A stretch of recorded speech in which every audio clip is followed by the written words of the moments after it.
Hola, hola, bienvenidos, gusto de saludarlos. Estamos en el séptimo capítulo de mi programa El Ciudadano Germán, que se transmite a través de mi canal de YouTube. 20 de septiembre de 2020, están finalizando las fiestas patrias acá en Chile y mañana volvemos a nuestras actividades normales, entre comillas, académicas, laborales, etcétera, obviamente en el contexto de pandemia. Y desde luego, durante estos días, esta semana, han habido varias discusiones, noticias relevantes que podemos tomarla en nuestro programa.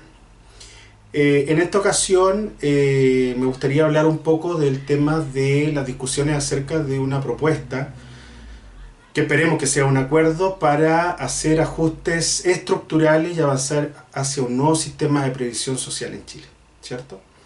Sabemos que actualmente en Chile operan varios sistemas de previsión, principalmente influenciados o operacionalizados por parte de las reformas estructurales en la década de los 80 en Chile, con la creación de los administradores de fondos de pensiones, la AFP, y un modelo basado en la capitalización individual.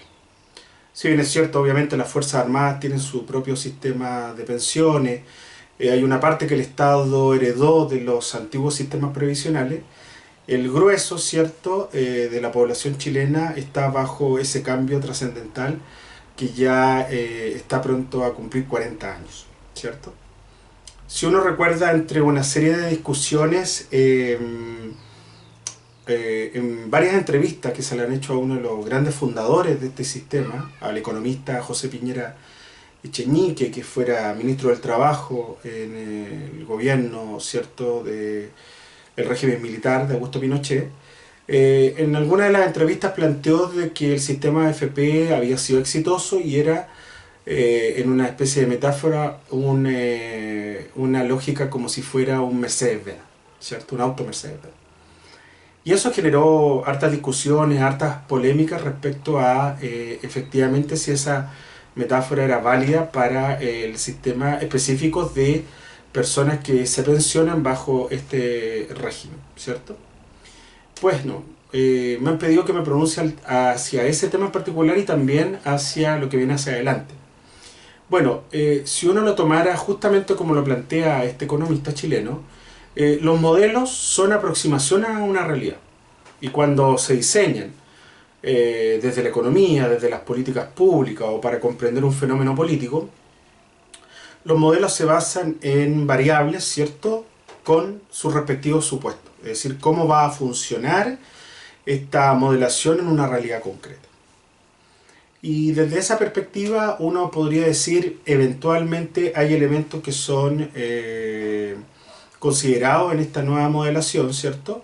Por ejemplo, el esfuerzo del trabajador, el ahorro sistemático, pero, y ahí están principalmente mis reparos, se cambia un paradigma de solidaridad intergeneracional, es decir, la población activa financia a la población pasiva y hay un sentido social de la previsión, a un modelo que prácticamente establece que los esfuerzos individuales llevarán a réditos individuales, ¿cierto? Sin importar lo que le pueda ocurrir a otro, mientras yo me preocupe de mí, de mis cotizaciones, de mi perseverancia, voy a obtener ese beneficio. Cosa que alguien no pudiera decir que es malo, ¿cierto?, preocuparse de uno para años posteriores. Pero desde esa condición de modelación se pudo observar que pese a los esfuerzos de los trabajadores y trabajadoras, ¿cierto?, a ciertos niveles de cotización, a condiciones sobre las cuales se piensa en el futuro, el modelo de AFP finalmente no dio el ancho. No dio el ancho, ¿cierto? Porque las variables intervinientes de este modelo en una realidad no operaron correctamente. Frente a una precariedad laboral, como el caso chileno, ¿cierto?, frente a una serie de elementos de vicios, si podríamos decirlo, por parte de los empleadores, lamentablemente por parte de los trabajadores en el sentido de privilegiar la renta presente y no los réditos futuros, ¿cierto? Un ámbito donde el Estado dejó de operar como un interviniente y operó más como un regulador, ¿cierto? Más las reformas que se hicieron en democracia que finalmente terminaron dándole ciertas facultades a la AFP y en algunos casos generar ciertos detrimentos en la cotización de los trabajadores, ¿cierto? Por ejemplo, la famosa rentabilidad negativa, que todavía muchos no la entienden, o sea, número negativo, el trabajador pierde parte de su capitalización. Los sistemas de fondos, ¿cierto? Con letras, donde hay un alto riesgo muchas veces, y ya lo hemos visto en varias crisis internacionales, donde los fondos de pensiones pierden su valor en lo particular, ¿cierto? Por lo tanto, si hacemos mención a esa metáfora que planteó el economista José Piñera, este auto Mercedes-Benz transita en autopistas mal operacionalizadas, en calles que tienen muchos baches, con relaciones de peatones y relaciones de tránsito que son bien precarias y por ende da resultados bastante insatisfactorios, ¿cierto? Y los datos están ahí. En realidad las pensiones son bastante bajas y muy lejos de obtener lo que se pensaba en algún momento, que era una tasa de reemplazo del 80%, es decir, de lo que yo ganaba en mi periodo activo, mi pensión iba a ser cercana al 80%, ¿cierto? Los datos hablan que con suerte en promedio esa tasa de reemplazo es del orden del 40%, por lo tanto estamos frente a un problema grave. Y que además se exacerba en el sentido de que estamos frente a un modelo que se plantea desde la capitalización individual. Por lo tanto, este sentido colectivo, solidario, de entender que la previsión social también es una parte de un fenómeno social de acción colectiva y de preocupación colectiva, hay temas que hay que repensar definitivamente. Y en esa lógica lo que se ha planteado es un régimen mixto que valore obviamente la capitalización individual, se establezca un fondo solidario y en donde exista también obviamente mayor cotización, y los intervinientes serían los empleadores, los trabajadores y el Estado. Eso la verdad a mí me parece, lo personal, mucho más atendible para un país que tiene desafíos importantes durante este siglo XXI. ¿Cierto? Alguien dirá, pero ¿cómo voy yo a cotizar lo que se está planteando en los últimos días? Un 6% adicional más, que me parece bien porque está pensado en el futuro, pero solo un 3% se agrega al 10% de cotización obligatorio y el otro 3% va a un fondo solidario, es decir, un dinero que yo me lo descuentan a mí, de mi esfuerzo, y después va a otros lugares. Pues bueno, ahí está la gran discusión que tenemos que tener como país, porque si seguimos en la lógica de preocuparnos exclusivamente de nosotros y de nuestro bienestar, sin importar el resto, se pierde conciencia colectiva y se pierde la lógica de que vivimos en comunidad y somos ciudadanos, ¿cierto? Les voy a dar un argumento. Probablemente tanto ustedes como yo, o muchas personas que ustedes conocen, en sus estructuras familiares hay personas de esfuerzo, de sacrificio, ¿cierto? Pero por diversas razones no han tenido las mismas oportunidades respecto a estudios, respecto a realidades laborales, ¿cierto? Sin embargo, uno entiende que si a lo mejor un hermano, un primo, un familiar, pese al esfuerzo, al sacrificio, no logró tener una capitalización individual o un fondo de pensiones que le asegure una pensión que le permita satisfacer sus necesidades para ese periodo de vejez, uno diría, mire, en conjunto con los demás integrantes de la sociedad, y a lo mejor yo que tuve más oportunidades por distintas razones, ¿cierto? Me siento bastante satisfecho de haber incorporado a mi cotización a un fondo colectivo una parte que permita que muchas personas puedan tener una pensión digna, ¿cierto? Porque aquí nadie está pensando en hablar de millones de pesos, sino de una pensión digna que le permita vivir ese periodo con tranquilidad, ¿cierto? Y en ese sentido yo creo que se va a volver a relevar esta condición de que uno es individuo, es ciudadano, vive dentro de un Estado y frente a eso hay una responsabilidad no solo individual, ¿cierto? Además, uno nunca sabe lo que pasa con uno mismo durante una trayectoria laboral y el día de mañana también uno puede recibir un apoyo desde una perspectiva colectiva. Me parece que hacia allá, más allá de los tecnicismos, de los aportes de los economistas, de los cientistas sociales, obviamente de los políticos que van a entrar en el ámbito legislativo, ¿cierto? Porque estos temas son materia de ley, me parece que es muy importante analizarlo desde esa condición. Yo en lo particular también tengo mis observaciones a volver a un sistema de reparto por los cambios demográficos que han habido en los últimos años, y también por otras figuras emergentes que todavía no se están o no se han investigado del todo, por ejemplo los jóvenes niní, que no se incorporan ni al mundo académico ni al mundo laboral, por lo tanto están ya teniendo lagunas importantes que va a pasar hacia adelante, y otros fenómenos emergentes, ¿cierto? Entonces el fondo de reparto en sí habría que verlo con mucha exhaustividad. Yo me la juego, obviamente, con una participación de todos los actores involucrados en un modelo mixto que permita justamente establecer una relación de bienestar, de colectivo, y también obviamente premiar el esfuerzo individual para aquellas personas que han tenido las condiciones de hacerlo. Pero no perder ese sentido de que yo no me puedo estar preocupando solo de mí mismo, sino que yo vivo en una condición de colectividad, ¿cierto? Así que dejo planteado eso como primer tema en estos temas de contingencia del programa. Y desde luego vamos a seguir hablando en los próximos meses respecto de este tema.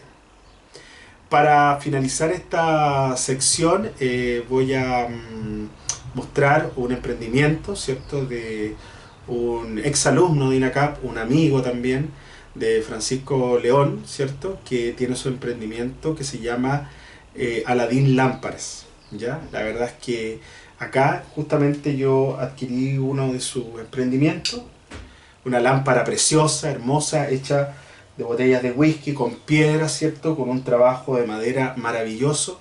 Es un excelente regalo o que te pueda acompañar en tu propio hogar. Aquí en mi estudio quedó muy linda la lámpara, ¿cierto? Aprovecho de agradecerle a Francisco porque vino hasta afuera de mi casa a entregármela, así que ahí les voy a dar los datos donde encontrarlo en el Instagram, ¿cierto? Y en Facebook, Aladín Lámparas. Y la verdad es que este regalo, si uno lo hace como regalo, realmente uno queda pero muy muy bien en cualquier instancia o en cualquier fecha en donde uno quiera hacer uno de esos regalos bonitos que te pueden acompañar probablemente el resto de tu vida. Así que aprovecho de felicitarlo por su emprendimiento, y obviamente el día de mañana, si ustedes quieren, también pueden adquirir una lámpara tan linda como esta, ¿ya? Bueno, con eso terminamos la primera sección de este programa. Bien, seguimos en este programa con la sección Hablemos de libros, comentarios de libros. Les voy a presentar hoy día un libro que hace poco terminé de leer y que me lo regaló Valentina Flores. Aprovecho de mandarle un cordial saludo a Valentina por su regalo. Tiene por nombre Liberalismo, una cartografía, del autor Cristóbal Bellolio. Cristóbal Bellolio es un destacado académico chileno, joven, que tiene estudios, es abogado y cientista político en la Universidad Católica, y tiene estudios a nivel de posgrado, tanto de máster como doctorado, principalmente en el área de filosofía política en Inglaterra. La verdad es que este libro me gustó mucho porque habla de un tema que directa o indirectamente siempre está en la discusión pública, ¿ya?, que tiene que ver con las ideas liberales, quiénes son los propietarios de esas ideas liberales o cuando se alejan de las ideas liberales, ¿cierto? Pues bueno, Cristóbal Bellolio establece algo que es muy relevante. A mí me tocó estudiar bastante liberalismo a propósito de mi tesis doctoral, modelo económico, las modelaciones de ciertas políticas públicas basadas en lo liberal, en la libertad, cómo entra en tensión muchas veces, en conexión, la idea de libertad versus la igualdad, o la libertad y la justicia social, etcétera, etcétera. La verdad que en ese sentido este libro analiza muchos de esos elementos justamente para establecer de que no hay un monopolio de algún sector o de alguna corriente de pensamiento que diga las ideas liberales son nuestras y no de ustedes, por decirlo, ¿cierto? Acá se plantea, por ejemplo, el territorio del liberalismo es amplio, pero no lo abarca todo. Limita con el conservadurismo por la derecha y con el socialismo por la izquierda, pero esas fronteras son porosas y flexibles, ¿ya? O sea, no hay trincheras ni fronteras claramente delimitadas, ¿cierto? Y dice, decirse liberal es como tener el apellido Pérez.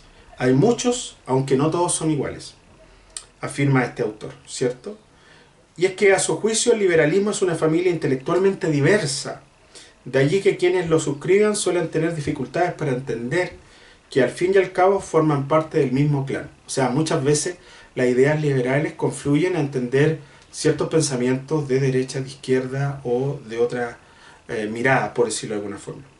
Con el propósito de ilustrar las influencias políticas, económicas y teóricas que dan forma y fondo a una de las más importantes tradiciones del pensamiento moderno, obviamente las ideas liberales en lo político, en lo económico, este libro revisa los diferentes debates, que los plantea también el autor, en donde coloca en tensión principios y valores fundamentales que están presentes en la discusión, abordando así cuestiones claves del mundo moderno como la libertad, la idea de justicia, y me recuerdo inmediatamente a John Rawls, por ejemplo, o el planteamiento tomista de la justicia, el progreso, la identidad y la religión.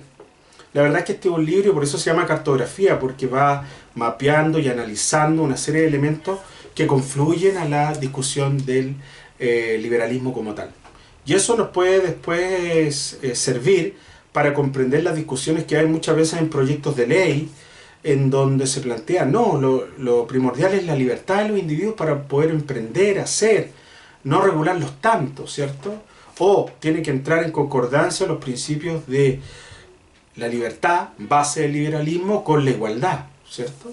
Por lo tanto, desde luego, en la medida que uno pueda revisar este texto, va a encontrar varias claves para también tener sus propios argumentos. Así que, obviamente, les recomiendo en un 100% este libro, Liberalismo, una cartografía de Cristóbal Bellolio. Lo voy a volver a mostrar ahí en cámara y se lo recomiendo, de la editorial Taurus, así es que me parece que es un excelente libro para aquellos amantes de la literatura diversa. Con eso terminamos esta segunda sección de nuestro programa. Bien, seguimos con esta tercera sección del programa donde abordo distintas preguntas de la audiencia, ¿cierto? En esta ocasión quiero leer la pregunta que me hiciera Mariela Delgado. Le mando muchos cariños a Mariela, compañera de la Escuela de Sociología de la Universidad Católica Silva Enrique, así que la verdad que siempre muchos recuerdos, y bueno, hasta el día de hoy siempre vamos compartiendo temas, no solo de amistad, sino también temas de asuntos públicos. Me plantea una pregunta que es bastante compleja. Dice, con respecto a lo que se ha hablado, discutido hace algún tiempo, en este caso, por ejemplo, frente a figuras connotadas, y que después se ha sabido o que están involucrados en temas un tanto delicados. Por ejemplo, dice acá, Pablo Neruda ganó el Premio Nobel de Literatura y es considerado obviamente uno de los poetas más grandes del mundo. Sin embargo, se sabe sobre él, o se supo ahora, aspectos sobre su vida y que mostraban ciertas formas de violencia hacia las mujeres, por ejemplo. Ante esto, ¿se puede seguir considerando a una persona tan grande como él, un gran poeta, considerando esta situación?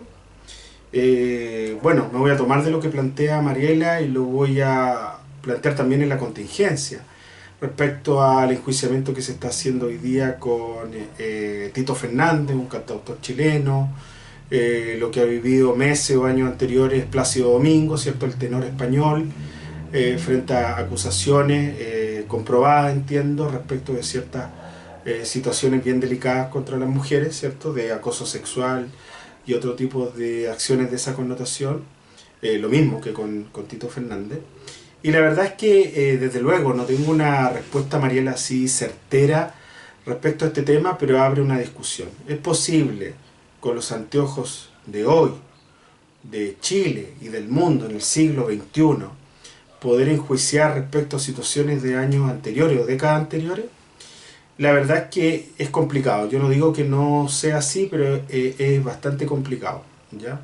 Desde luego, toda acción que ha sido constituida desde la base de un delito, ¿cierto? Algo muy, muy grave, desde luego eso no prescribe, eso es condenable y obviamente para eso existe la justicia formal para que tome cartas en el asunto, como es lo que está ocurriendo en el caso de Tito Fernández, por ejemplo, ¿ya? Y en esa lógica parto pensando siempre que la justicia debe operar sea quien sea sobre la base de situaciones tan delicadas como esta.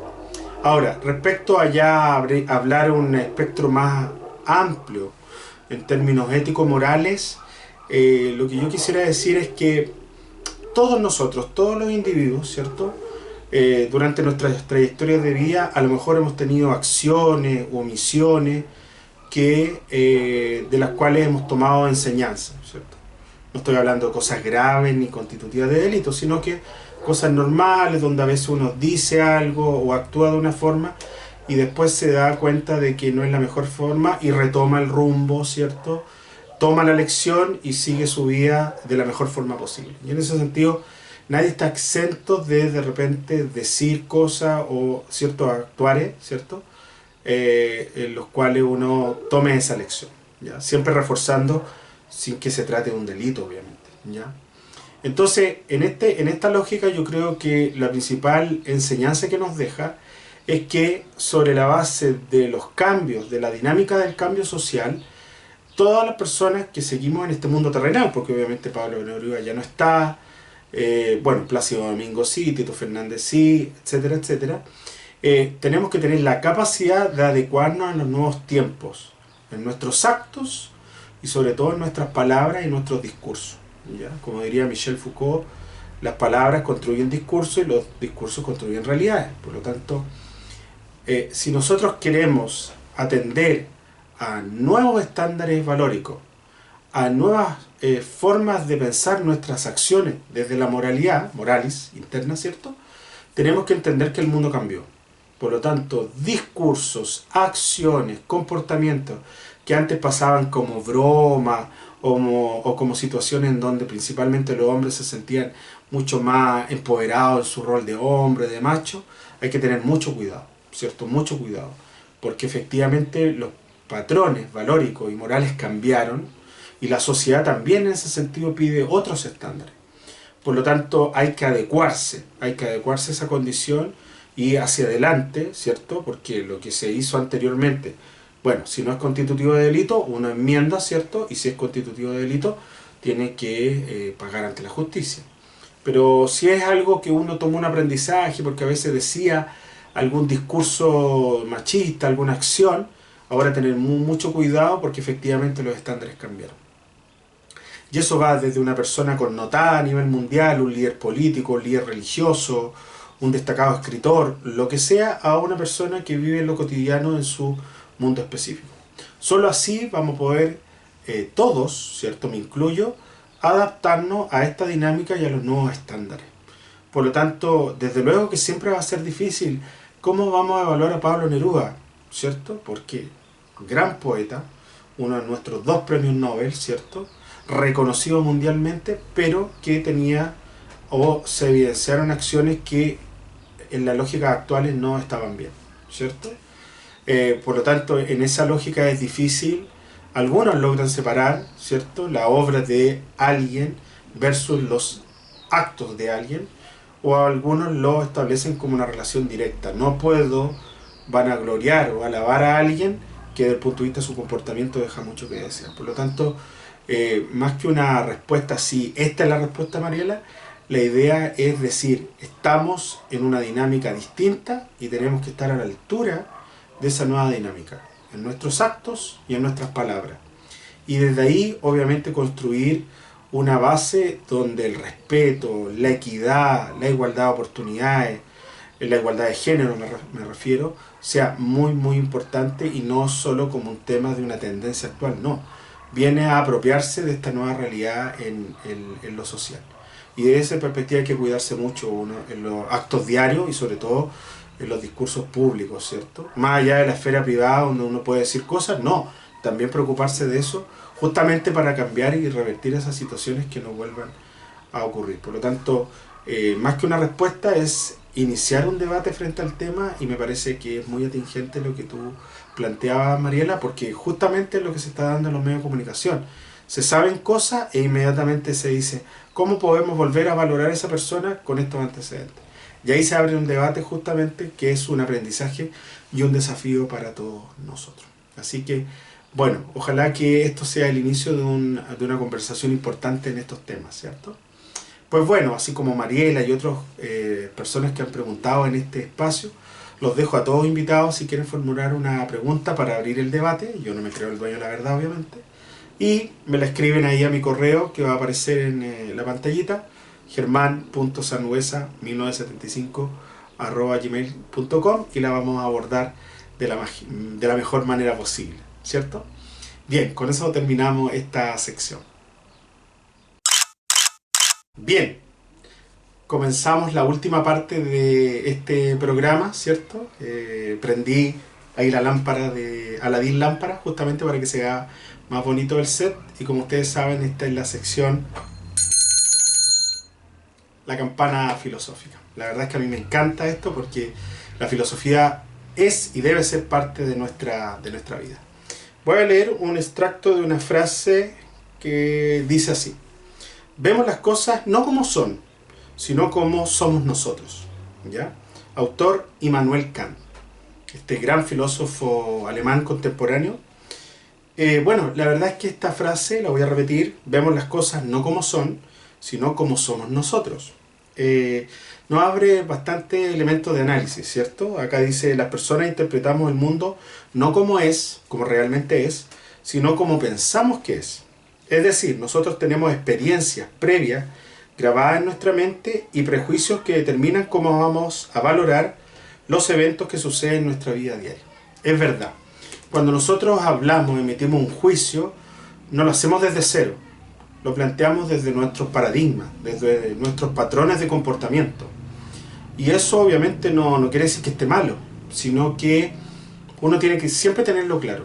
Lo que yo estoy pensando o lo que yo estoy argumentando no es la verdad absoluta. Tiene que ver con un planteamiento que es válido, pero que es, como se dice, un planteamiento desde mi punto de vista, desde mi percepción.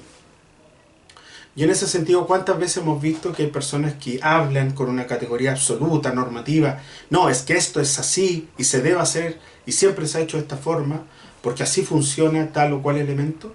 Ahí hay que tener cuidado, porque efectivamente esta frase Immanuel Kant nos plantea: no, hay distintos puntos de vista frente a una realidad, yo la argumento y yo lo que debo incorporar es decir, según mi opinión, según mi pensamiento, yo lo planteo de esta forma.